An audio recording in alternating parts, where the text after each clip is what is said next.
Hi hello నమస్తే. నేను మీ వాసుదేవన్. జనసేన తెలుగుదేశం పార్టీలు ఉమ్మడి క్యాంపెయిన్ మొదలెట్టాయి. ఉమ్మడి ప్రచారం. ఒక పొలిటికల్ యాడ్ వాళ్ళు రిలీజ్ చేశారు. ఏంటి టార్గెట్స్ చాలా స్పష్టంగా తెలుస్తోంది. మంత్రి గుడివాడ అమర్నాథ్ గారండి. ఆయన ఐటీ శాఖ మంత్రి కదా.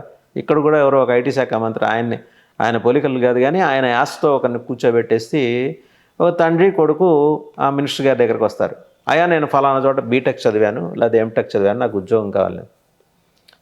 ఈయన అసలు ఏం పట్టనట్టు నూడిల్స్ బండి పెట్టుకోవచ్చు కదా, ఇలా ఏదో వెహికల్ కామెంట్ చేస్తాడు. అంటే కోడిగుడ్డు మంత్రి అమర్నాథ్ గారిని అందరూ ఎగతాళి చేశారు కదా, అదే యాస్టీస్ తీసుకొచ్చి దీంట్లో పెట్టారనమాట.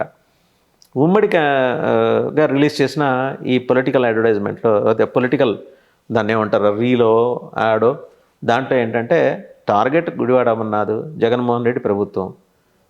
నాన్న ఈ ప్రభుత్వం ఉన్నంతవరకు ఇక్కడ నేను ఉద్యోగం చేయను, నేను వెళ్ళిపోతున్నానంటే ఆ తండ్రి ఎక్కడికి వెళ్ళాల్సిన అవసరం లేదు, వేరే రాష్ట్రానికి వెళ్ళి ఉద్యోగం చేసుకో అని. అంటే ఇక్కడ ఉద్యోగాలు దొరక్క వేరే రాష్ట్రాలకు వెళ్ళిపోతున్నారని చెప్పి ఎకసెక్కం చేసే ప్రయత్నం ఈ రాష్ట్ర ప్రభుత్వాన్ని. అంతవరకు బాగానే ఉంది. చివరిలో ఏంటంటే వీళ్ళిద్దరు బొమ్మలు వేసి, ఇటు చంద్రబాబు గారి బొమ్మను ఇటు పవన్ కళ్యాణ్ గారి బొమ్మ వేసి ఈ నవ్యాంధ్రని నిర్మించే క్రమంలో నవ్యాంధ్రని ఉద్యోగాంధ్రగా మారుద్దాం. నవ్యాంధ్ర చంద్రబాబు గారిది, ఉద్యోగాంధ్ర పవన్ కళ్యాణ్ గారిది అన్నట్టు. రైట్. స్క్రిప్ట్ చాలా బలహీనంగా ఉంది, క్యారెక్టర్ ఎంపిక చాలా బలహీనంగా ఉంది, కంటెంట్ మంచి కంటెంట్, బట్ ఎలివేషన్ కానీ ప్రజెంటేషన్ పార్ట్ కానీ చాలా హోప్లెస్గా ఉందనేది మాత్రం చూస్తే అర్థమవుతుంది. వాస్తవంగా ఇదే కంటెంట్ని పవన్ కళ్యాణ్ గారి టీంకి అందజేసి ఉంటే తెలుగుదేశం వాళ్ళ సొంత కవిత్వానికి పోకుండా అద్భుతంగా ఎలివేషన్ వచ్చిండేది.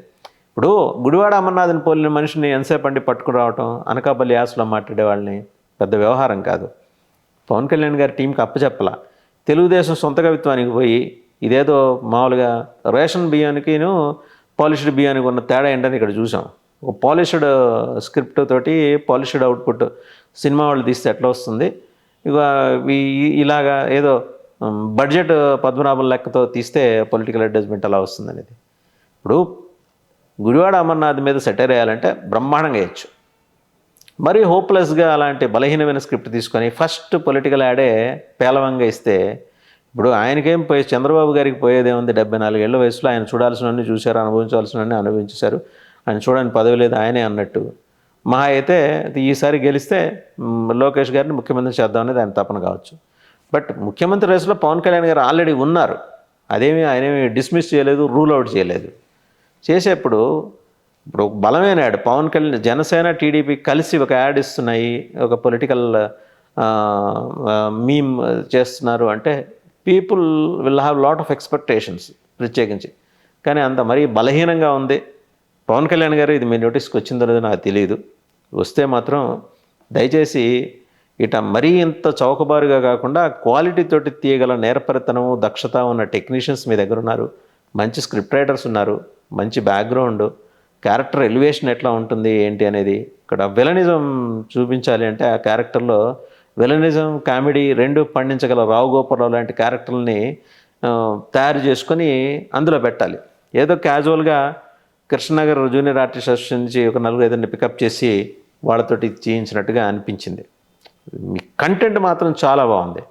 అంటే గుడివాడ అమర్నాథ్ని డీఫేమ్ చేస్తూ ఐటీ ఉద్యోగాలు రాష్ట్రంలో లేవు, చంద్రబాబు గారు రాజ్యం చేసిన తర్వాత అసలు ఐటీ ఉద్యోగాలన్నీ ఖాళీ అయిపోయినాయి, ఇక్కడ ఎవడు ఉంటలా, అందరూ ఎవరి చేతనంత మేరకు విదేశాలకు వెళ్ళే ప్రయత్నం చేసుకుంటూ వస్తున్నారు అనేది ఇక్కడ మనం అర్థం చేసుకోవాల్సిన విషయం ఒకటి.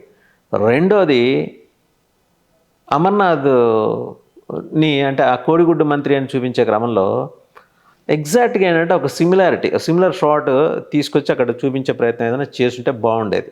కనీసం అనకాపల్లి బోర్డు అని చాలా హర్రీడ్గా చేసినట్టుంది. వాస్తవానికి తెలుగుదేశం ఈ కమర్షియల్స్ చాలా బాగుండేవి ఇదివరకు. మరి ఏమైనా బోయపాటి సీన్ గారు ఏమైనా అలిగి దూరంగా వెళ్ళారో మనకి తెలియదు, కానీ బోయపాటి సీన్ టీంకి ఇచ్చినా లేకపోతే ఇంకెవరికి ఇచ్చినా తెలుగుదేశం ఇంక ఇబ్బంది ఏముందండి, చప్పట్లు కొడితే బాలకృష్ణ గారు విజిలేస్తే 100 మంది నిర్మాతలు వస్తే ఉంచుంటారు ఇవి తీసి పెట్టడానికి, ఉచితంగా చేసి పెట్టడానికి అయినా పార్టీ కోసం అని చెప్పి. ఇది ఏం చేయకుండా వెరీ ఎఫర్ట్లెస్గా వెళ్ళింది. మరి ఇది కూడా ఆయన ఎవరో ఒక ఆయన ఉంటారు వాళ్ళకి, రాబిన్ శర్మ గారని ఒక పొలిటికల్ స్ట్రాటజిస్ట్ ఉన్నాడు. మరి వారి ఆధ్వర్యంలో ఏమన్నా రూపొందిందేమో. కొంచెం నిదానంగా తీయండి, మంచిగా తీయండి. మీరు చివరిలో చంద్రబాబు గారి బొమ్మ వేసి పక్కనే పవన్ కళ్యాణ్ గారి బొమ్మ వేసినప్పుడు అనవసరంగా ఆయన్ని బీలిటిల్ చేసే ప్రయత్నం చేయమాకండి. పవన్ కళ్యాణ్ గారి దృష్టిలో ఇది పడితే ఆయన బహుశా దీన్ని యాక్సెప్ట్ చేయరు. ఇది ఉమ్మడి గా రిలీజ్ చేసింది, నవ్యాంధ్రని ఉద్యోగాంధ్రగా తీర్చిదిద్దాం. ఖచ్చితంగా తీర్చిదిద్దాట, నష్టమేం లేదు. కానీ మీరు ఫస్ట్ ఇంప్రెషన్లో మీ first impression is best impression అంటారు, అది పోగొట్టుకునే ప్రయత్నం చేయొద్దు. నాకు తెలిసి జనసేన కనుక ఇది టేకప్ చేస్తుంటే అసైన్మెంట్ చాలా అద్భుతంగా వచ్చి ఉండేది. లేదా బాలకృష్ణ గారు ఆయనకి అప్పచెప్పినా ఆయన మంచిగా చేయించుండేవాళ్ళు. వీళ్ళిద్దరూ కాకుండా తెలుగుదేశంలో సొంత కవిత్వానికి పోతున్న గోపాలపురం ఎమ్మెల్యే లాంటి వాళ్ళు ఎవరో ఉన్నారు. ఒక ఆయన ఉంటాడు గోపాలపురం ఎమ్మెల్యే, అని పేరు నాకు పెద్దగా తెలియదు. అలాంటి వాళ్ళు ఎవరికో అప్పచెప్పుంటారు. పరమ నాసిరకం అవుట్పుట్ వచ్చింది. ఇప్పుడు ఒకటి గుర్తుంచుకోవాలి, ఒక కమర్షియల్ పొలిటికల్ అట్మాస్ఫియర్ని దృష్టిలో పెట్టుకుని ఒక కమర్షియల్ రిలీజ్ చేసేప్పుడు తీసుకోవాల్సిన జాగ్రత్తలు ఏంటనేవి మినిమం కంటెంట్ విషయంలో జాగ్రత్తలు తీసుకోపోవటం. అంటే నేను చెప్పేది అదే, కంటెంట్ కానీ స్క్రిప్ట్ కానీ చాలా బాగున్నాయి, ప్రజెంటేషన్ పార్ట్ పేలవంగా ఉంది. మీరు ఇంకా ఎలాంటి ఇంప్రెషన్ క్రియేట్ చేస్తారు? అవతల సోషల్ మీడియాలో వాళ్ళు ఎలా స్ట్రగుల్ అవుతున్నారు. ఏ రోజుకి ఆ రోజు ఒక చిన్న బిట్ దొరికితే మీమ్ చేసి టీడీపీని అలా ఉతికారేసేస్తున్నారు వైఎస్ఆర్సీపీ వాళ్ళు. మరి మీరు కూడా అదే స్థాయిలో చేయాలి కదా. పోనీ మీ అంతటా మీరుగా చేస్తుంటే పోయేది. జనసేన పేరు కూడా చివరిలో అదే తగిలించేసి ఇదేదో ఇద్దరు కలిసి చేయండి, క్వాలిటీ రిలీజ్ చేయండి. Lot many issues are there. ఇంకా ఎన్నికలకు పోయే ముందర ఇలాంటివి చాలా రావాలి, కానీ జాగ్రత్త తీసుకోవాలి. పవన్ కళ్యాణ్ గారు మీరైతే ప్రత్యేకంగా శ్రద్ధ పెట్టాలి. ఇది నా personal observation and personal suggestion, మీరు ఎట్లా తీసుకున్నా సరే.